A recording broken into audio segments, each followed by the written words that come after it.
IAS అకాడమీలో subject గా చేర్చి దానికి ప్రాధాన్యత ఇచ్చినటువంటి పరిస్థితి ఒకసారి గమనించమనండి. ఇవన్నీ హలో చెప్పండి వినబడుతుంది చెప్పండి. ఇవన్నీ ఒకసారి గమనించండి. అభివృద్ధి అంటే 4 బిల్డింగ్లు కట్టడమో ఇది కాదండి. అభివృద్ధి అనేది బ్లాక్ బోర్డు స్థాయి నుంచి డిజిటల్ బోర్డు స్థాయికి వచ్చిందా లేదా, పిల్లల చేతులకి ట్యాబ్లు ఇస్తున్నారా లేదా, 8th క్లాస్ పిల్లవాడి చేతిలో ట్యాబ్ ఉన్నదా లేదా, ఇలాంటి అభివృద్ధిని ఎప్పుడైనా సరే ఆంధ్రప్రదేశ్ రాష్ట్రం గతంలో ఎప్పుడైనా సరే కనీసం కళ్ళతో చూసిందా?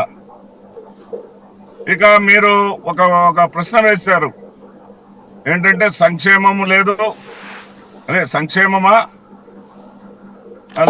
భావోద్వేగమా, లేకపోతే కూటమా అని అడిగారు. ఇక్కడ భావోద్వేగం అనేది ఖచ్చితంగా ఉన్నదండి.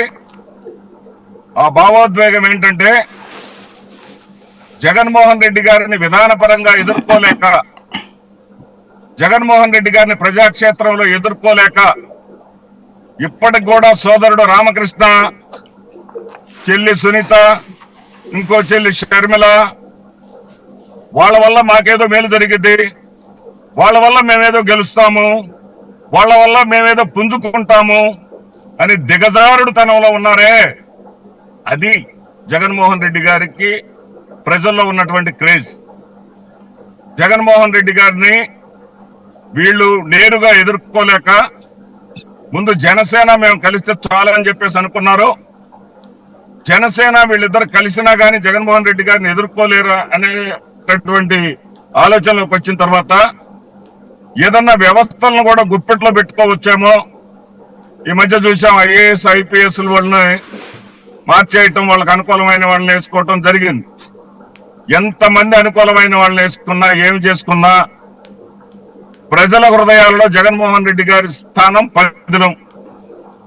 జగన్మోహన్